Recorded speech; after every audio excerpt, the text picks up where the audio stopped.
wabarakatuh. Selamat jumpa dengan Ibu di mata pelajar biasa produk kreatif dan kewirausahaan.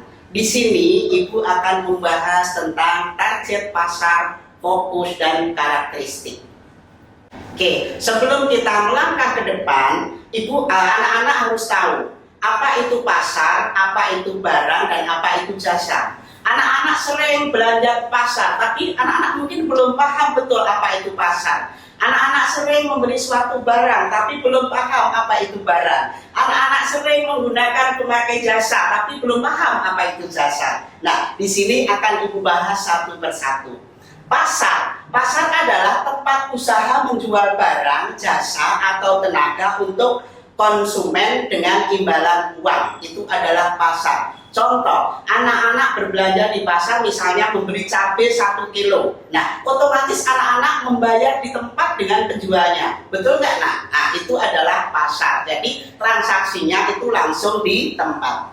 Yang kedua adalah barang.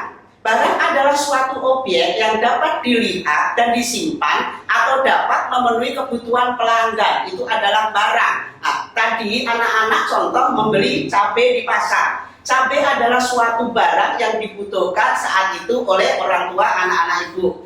Itu adalah barang. Nah, jasa adalah setiap tindakan atau kegiatan yang dapat ditawarkan oleh suatu pihak kepada pihak lain tetapi tidak berwujud fisik. Nah, contohnya apa? Misalnya anak malas keluar membeli makan. Anak membutuhkan dengan pelayanan jasa Gojek. Nah, itu jasa Gojek. Dengan kesepakatan barang apa yang anak pesan, dengan Gojek harga sudah ditentukan. Oke, Gojek beli barang, diantar ke tempat, langsung dibayar. Itu adalah pelayanan jasa. Nah, di sini pasar itu luas, besar, dan beragam. Jadi tidak mudah perusahaan untuk melayani semua pelanggannya di pasar tersebut. Di sisi lain, pengusaha harus mampu mengidentifikasi pasar mana yang dapat dilayani dan dengan efektif, ya. Jadi di sini anak-anak sebelum membuat suatu produk itu harus tahu kira-kira pasar mana yang harus kita tuju. Kira-kira konsumen itu membutuhkan barang atau produk apa yang dibutuhkan. Sebelum kita melangkah jauh, makanya kita harus tahu target pasar dulu. Target pasar itu apa, nak? Target pasar adalah hal pertama yang harus ditentukan sebelum merilis produk ke masyarakat. Sebab tanpa pasar yang terarah, produk dari usaha Anda tidak akan bisa menjangkau mereka yang membutuhkannya. Dalam kata lain, tidak akan ada yang beli produk tersebut karena orang-orang yang melihatnya merasa tidak butuh. Makanya untuk mencapai suatu target, kita harus cek dulu ke pasar. Kira-kira konsumen, masyarakat itu butuh barang apa? Nah, baru kita menyediakan atau membuat suatu produk sesuai dengan yang dibutuhkan oleh konsumen. Yaitu untuk mencapai target pasar yang kita tentukan dengan hasil produk kita yang kita jual. Nah, selain itu, kita harus fokus, ya. Fokus untuk mencapai suatu produk 1 atau 2 saja. Sehingga dengan hasil produk yang kita jual, itu pasti akan dibutuhkan oleh konsumen karena kita sudah merilis dan riset ke pasar tadi. Nah, dengan adanya fokus itu ada 2 dimensi, yaitu kita harus belajar seberapa luas atau beragam jasa yang ditawarkan atau service offering. Dan seberapa banyak segmen pasar yang dilayani atau market service. Nah, berdasarkan 2 dimensi itu, terdapat 4 kemungkinan pilihan strategi. Nah, sebelum kita melangkah ke strategi yang untuk pelayanan jasa tadi, kita harus tahu dulu yang namanya segmentasi pasar yang akan kita tuju. Kita membuat suatu produk, nggak mungkin kita nggak tahu mau dipasarkan di mana. Nah, itu kita akan belajar tentang segmentasi pasar geografis, yaitu wilayah mana kita akan menjual barang tersebut. Kita harus tahu dengan segmentasi pasar yang demografis. Jadi kalau kita membuat suatu produk, kira-kira produk kita itu akan dinikmati oleh konsumen, yaitu anak-anak, dewasa, atau orang tua. laki-laki atau perempuan. Yang ketiga adalah segmentasi pasar psikografis, yaitu dengan tingkat ekonomi. Kalau kita membuat suatu produk, yaitu harus tahu kira-kira yang membutuhkan itu siapa, tingkat ekonomi bawah, menengah, atau atas. Nah, setelah tiga segmentasi pasar kita mengerti, baru kita menginjak ke segmentasi pasar yang psikografis, yaitu kita harus bisa menghasilkan suatu produk yang unik. Itu tadi. Nah, setelah kita tahu dengan segmentasi pasar, kita harus tahu yang namanya market focus, ya.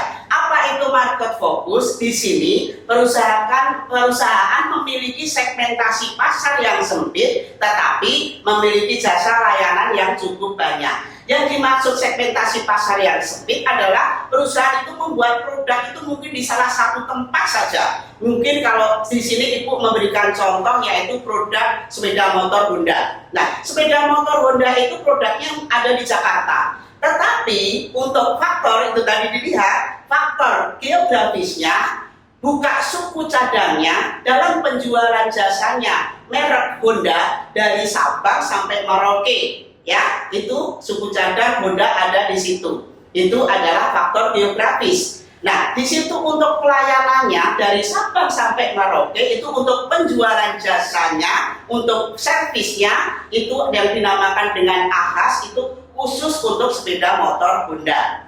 Nah, yang kedua adalah unfocus. Nah, unfocus di sini adalah memiliki segmentasi pasar yang luas atau banyak dengan layanan jasa yang banyak. Contohnya Hypermart dan Carrefour.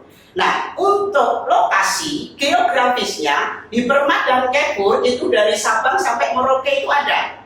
Ya, di kota-kota besar itu ada. Nah, untuk faktor biografisnya, di Carrefour itu banyak sekali produk dari anak-anak, orang dewasa, orang tua, semua ada. Nah, untuk faktor psikografisnya, tingkat harganya menengah dari ke bawah, menengah ke atas itu ada. Untuk psikografisnya, untuk karakteristik produknya, otomatis barang yang ada di Hypermart atau Carrefour itu sudah dijamin untuk produk yang lebih baik itu. Nah, untuk di sini untuk pelayanannya, kenapa Carrefour itu pasarnya luas dan jasanya juga banyak, luas? Nah, karena apa? Di Carrefour dan Hypermart ini banyak sekali macam barang. Otomatis barang apapun ada, baik susu, baik makanan, baik minuman, dan lain sebagainya. Nah, setiap produk itu pasti ada pelayanan jasa yang dari perusahaan sendiri. Misalnya susu. Nah, produk susu SGM misalnya, otomatis pelayanan jasanya juga dari susu SGM dan lain sebagainya.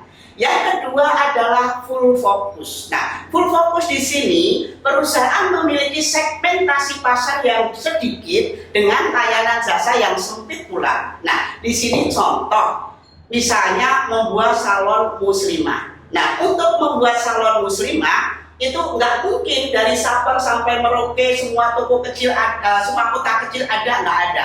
Jadi untuk full fokus di sini biasanya ada di kota-kota besar. Karena apa?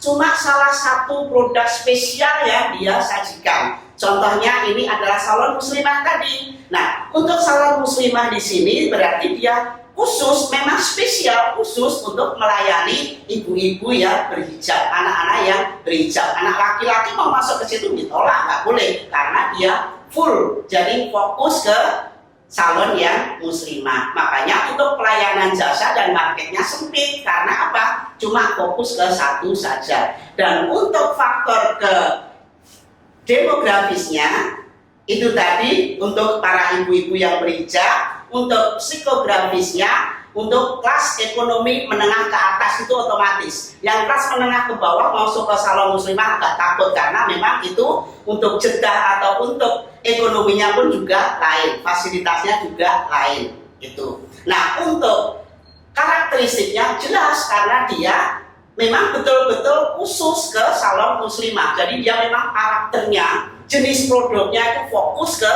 salon yang muslimah. Yang selanjutnya adalah service fokus. Nah, service fokus di sini perusahaan memiliki segmentasi pasar yang banyak, tetapi dengan layanan jasa yang sempit atau sedikit. Contohnya adalah Starbucks, Roti Boy, dan Breakfast, yaitu kafe dan lain sebagainya.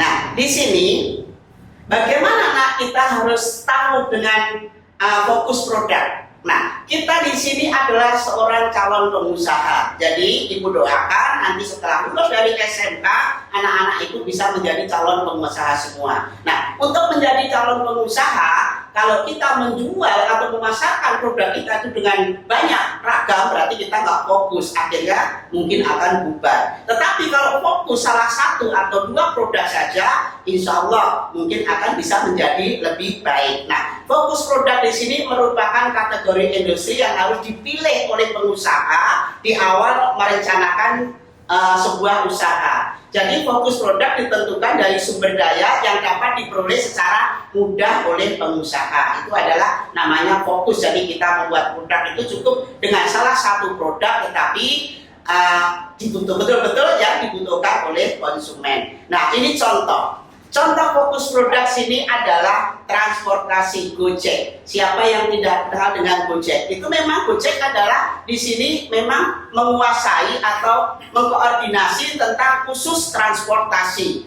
Yang kedua adalah Unilever. Unilever itu adalah bahan habis pakai. Jadi perusahaan ini memang khusus, yaitu untuk barang yang Unilever habis pakai, misalnya obat-obatan, kesehatan, dan lain sebagainya.